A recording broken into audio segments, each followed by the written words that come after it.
Hi everyone, it's Krista from Krista's Quilting Services. We are ready to start with week 3 of the Design Along. In week 3, we will be covering topics regarding choosing your fabric, how to cut and measure your pieces, the seam allowance that you'll need for stitching in week 4, and how to press your seams when you're working on getting those blocks that you're creating to lay flat.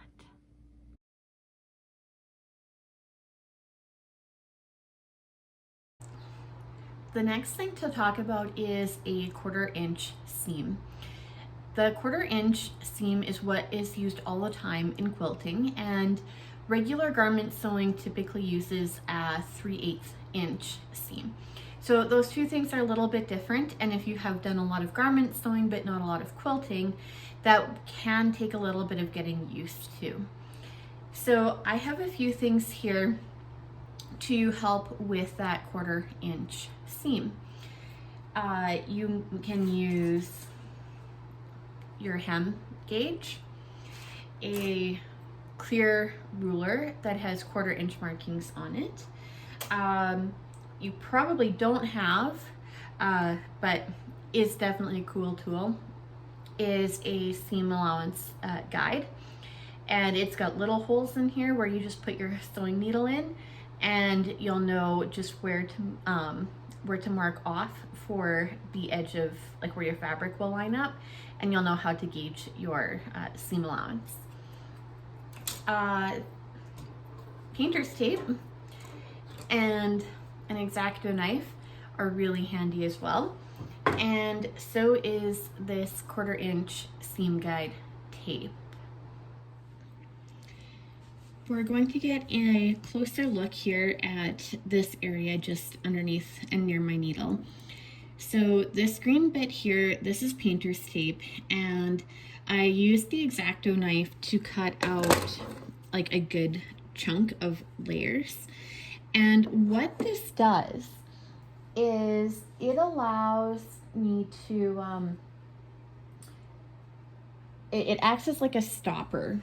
So when I'm putting my 2 pieces of fabric through, and let's just say I have 2 pieces, getting them lined up here, I can guide it alongside the edge of my tape here, and it helps me sew a really accurate 1/4 inch seam. You can also line up your 1/4 inch seam guide tape, and you'll need to use the ruler to help you measure that out, so your red line is in line with your needle and the black line is your 1/4 inch line. So you can also use that to help with your fabric guiding up as well. Using a needle or kind of a clear ruler to help with this. So this ruler, I can line up kind of, it's a 1/2 inch in width, and so I can put my center line to my needle, and then I can also check. Now my tape was previously moved over from something else, so I can slide that back in. When you're done sewing and you want to check, you can use your hem guide. Mine is almost missing its 1/4 inch mark, so sometimes I'll just use my clear ruler with those 1/4 inch markings and check my seam allowance. And if you have missed your seam allowance and it's too big or too small, you're going to need a seam ripper. You will want to try your seam again. Having an accurate 1/4 inch seam is going to make assembling the larger quilt blocks together so much easier. Part of the fabric prep stage is sewing a sample block. You do want to make sure that you've done this before you start cutting out all of your fabric. Having that sample block put together is going to let you know if you've done your quilt math correctly.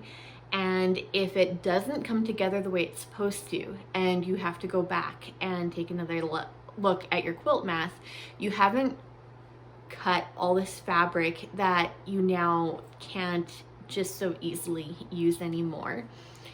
So make sure that you do that sample test block first, and we are going to run through my sample test block together, and you'll get to see that 1/4 inch seam checking in action, as well as how to press your seams if you're a new quilter.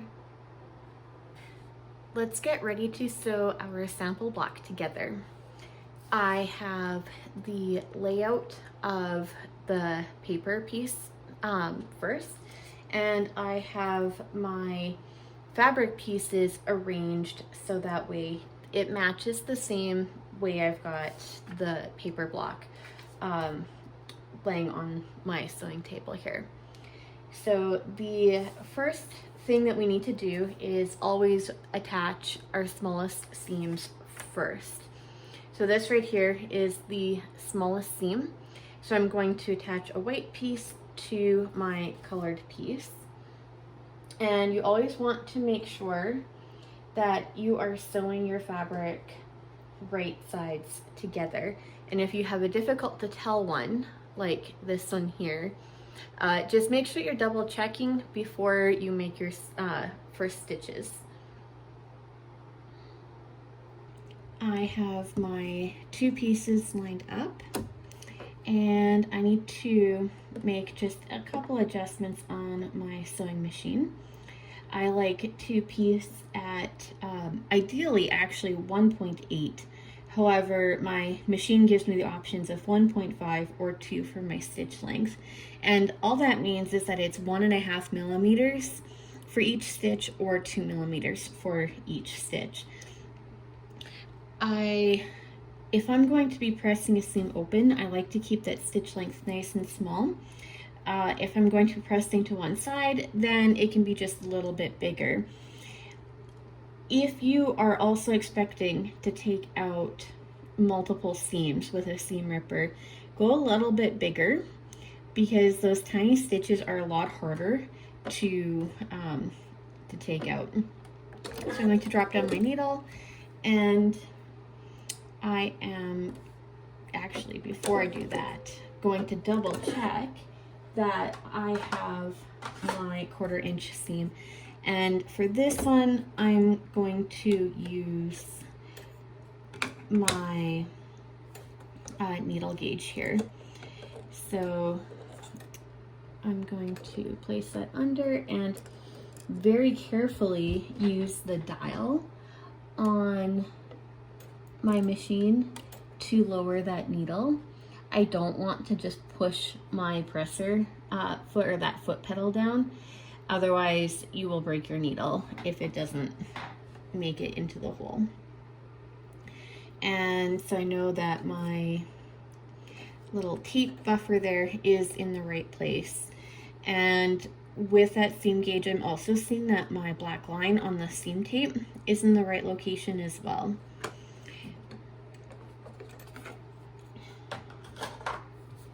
So now I can drop my needle and place my fabric underneath. And you do not need to backstitch with quilt piecing.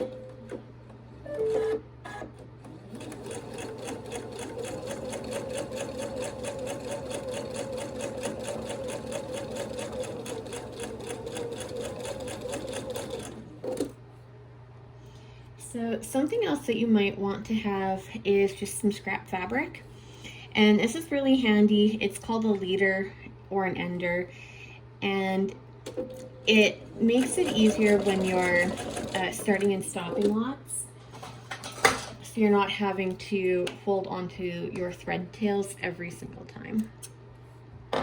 So now that I have pieced my first seam here, I'm going to take my clear ruler and I'm going to check it.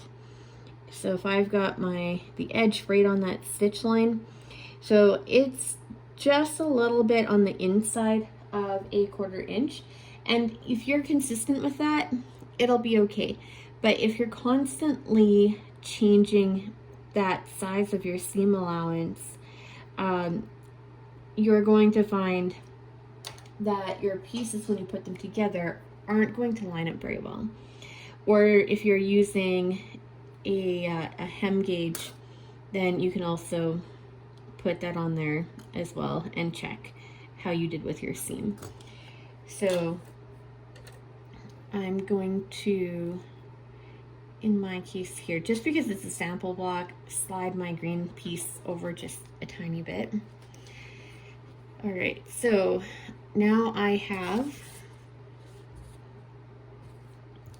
this happening, so that's good. Those are in the correct direction. And if I look at these, because we started off with, or when I pull it apart, they are the same length. If I line these two pieces up against here, you can see how these two squares, when lined up together, are larger than my side triangle. But once it's sewn, they are the same size. So last week when we were talking about adding your 1/2 inch number for your seam allowance, that extra bit gets taken up in between the edge of the seam or between the seam and the edge of your fabric. I have my ironing station all set up here. So the first thing that I like to do is, once my iron is hot, is to set that seam. It is really just doing a quick press over top. It seems to kind of help your stitches sort of sink in, and everything will lay a lot flatter. And often you'll hear people say something like press to the dark side. And what that means is your dark fabric will be on the top, and you'll get the nose of your iron in right close to that seam, kind of gently coax that open, and then sit your iron over top of that seam. So pressing is when you let your iron just sit there and really like heat up that fabric and get it nice and flat. You want to be careful not to go for too long, or you can end up scorching your fabric as well. So pressing to the dark side, so here's what it looks like on the back. It means that my seam is folded over and it's going to rest underneath my dark fabric. Part of the reason for that is if I went over and this was tucked under on the lighter side, sometimes if your fabric is see-through, you can see this little bit of a seam, and if you've got a dark against a light, it's going to hide better behind your dark fabric. So that is the first two pieces. So just as a comparison here, so I have my colored block, my background block, and now I have this one here, my side piece, ready to go. And all I need to do for this is just flip the top over and carry it like this to my sewing machine back under my needle, and I'm going to stitch that next seam along this edge here. So I don't have any thread tails to worry about because I've got this leader piece all stitched in there. So I can just begin with those stitches for that seam allowance. And if your fabric kind of wants to move around a little bit, don't worry about that too much. The main thing is just making sure that your ends stay together, lined up, your top and your bottom. You don't want them to start slipping or have the top piece be visible and that bottom piece start to slide away from you underneath.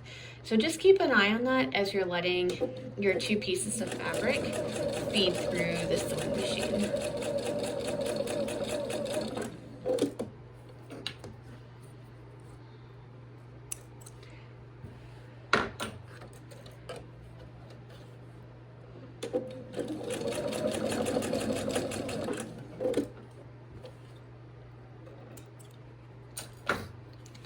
And when I go to open this up, I have that first block already made. So I'm going to press this and then I'm going to check its dimensions. So I can do a couple things when checking for the dimensions. I can measure it just to check that I am in fact at 5.5 inches, and it looks like I'm just slightly over that. So, nope, sorry, right, pretty much right on it. There we go. And that is right. And then I'm gonna check along here, and that is pretty much lining right up to my 5.5 inch spot. The other thing that you can check is against one of your larger squares. So if you can place, or I'll do this way because the darker square will be easier to see on the bottom. You just line them up over top of each other, and if they come out the same size, then you are golden. You know that you did your quilt math correctly and that you assembled your block correctly. So I need to make one more of these blocks, so I will go ahead and do that, and then I can put together my layout for the larger block.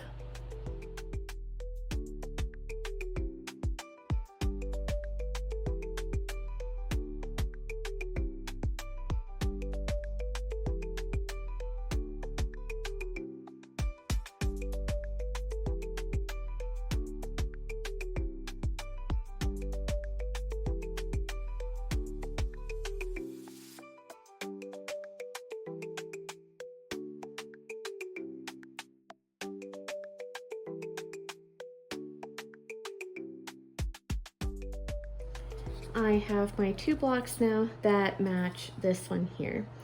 So the next part is lining them up into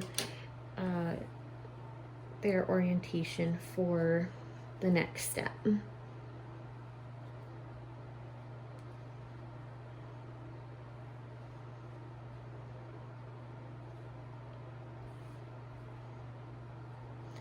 There we go.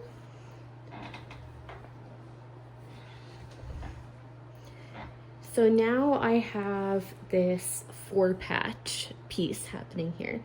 And the easiest way to piece together your 4-patch is to take your right side and just turn it over the one on the left. When you go to piece these, you'll start from the top here, go through the bottom, and then you'll feed the next one through the machine right after. A little bit of space, maybe a few stitches in between, but then they will be chained together in this stage. I moved my 2 sets here near to the machine, and I'm going to make sure I'm all lined up.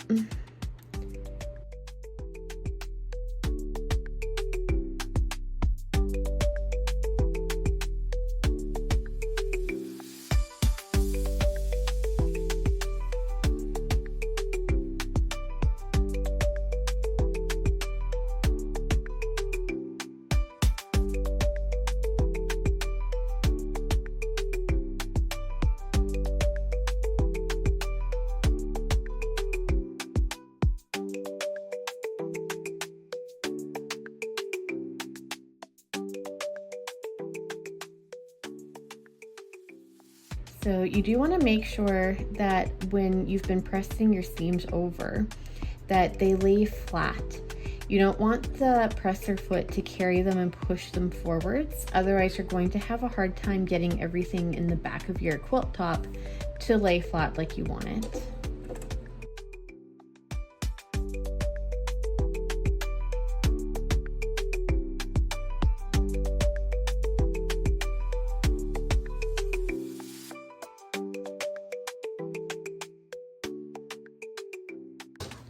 And I don't necessarily need to remove this stitch here. I am though going to open everything up and check that my pieces are lining how they're supposed to. So now this next stage is going to be making sure that my seams here align. And part of doing that, I'm going to need to make sure that when I press, that I pull this piece of fabric back over this direction. And for this one, that I pull this piece of fabric back over this way. And what it's going to do is allow these seams to be going in opposite directions. And when they go in opposite directions, and then you go to line everything up to stitch your row together here, these are going to kind of nest up against each other, making it much easier to keep them lined up and to have your points match. I'm ready to set my seams again.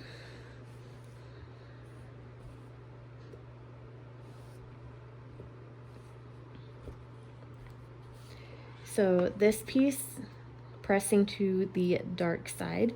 So I want the dark piece on the top. Get that nose in there just to kind of tease open that line.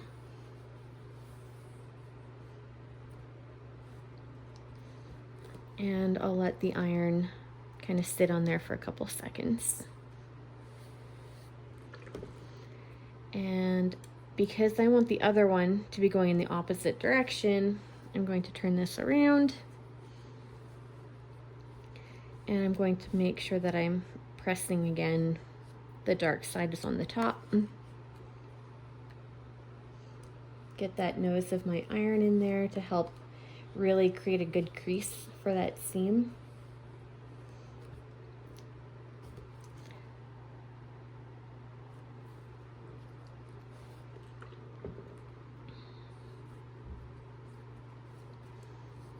There we go.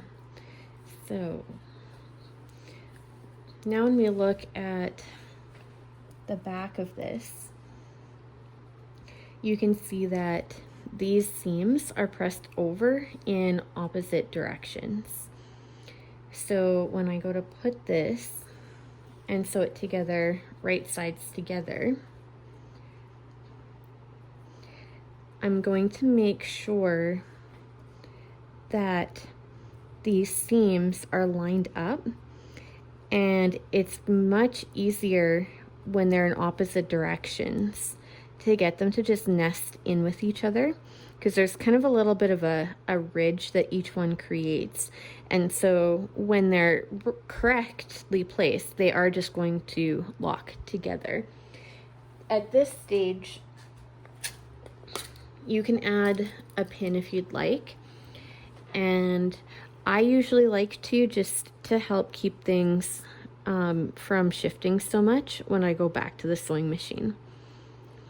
So what I try and do when I'm pinning these is I'll, on the front, make sure that pin goes right through where I've stitched, and I try to get that pin to come right through the stitching on the back. And when I bring the pin back from the back to the front again, I'm lining it up with my stitch line. And when I'm pressing it through to the front, I also want to see that it is going to come in through that stitch line. So that helps me know that the seams for both sides are definitely lined up together.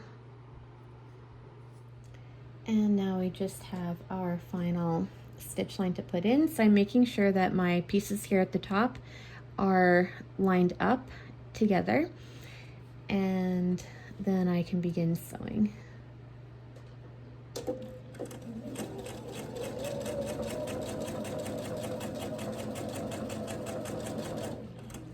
And as I approach this seam line here, I'm making sure that it's laying down flat so when I stitch over it, I haven't accidentally pushed it this way to create a twist in that seam.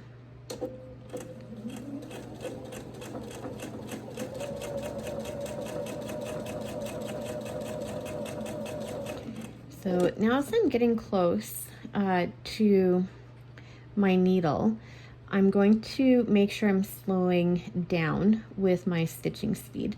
I want to get close to that needle, but I don't want to sew over top of it. Otherwise, I risk breaking that my sewing needle.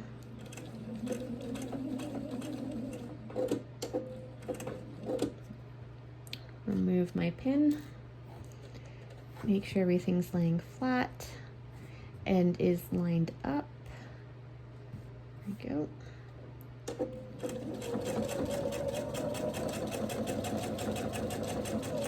Now, as I get to this part, there is a seam underneath that you can't see, and it is facing in a direction where it will just naturally go underneath flat, but sometimes these are facing in the other direction, and you need to check before you sew over top of it that you have it laying in the correct direction.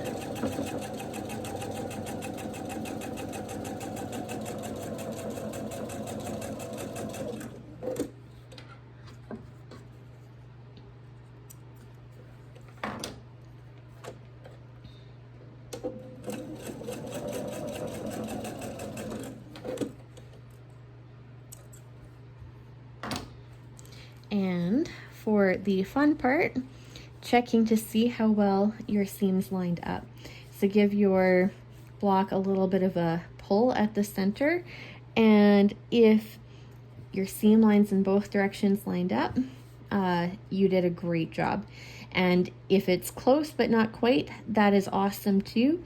If it's too far apart and you've got a very wonky looking block and you've got this piece up high and they're not, you know, everything's really mismatched, then you may want to take everything out and try that seam again. Just so that way your block is finishing in at the correct size. So I just need to press this now, and at this stage it really doesn't matter what direction I choose to press it. It can go either way. So if your block went according to plan and it turned out just like mine did, then you can go ahead and cut out the rest of the pieces that you're going to need for your quilt this week.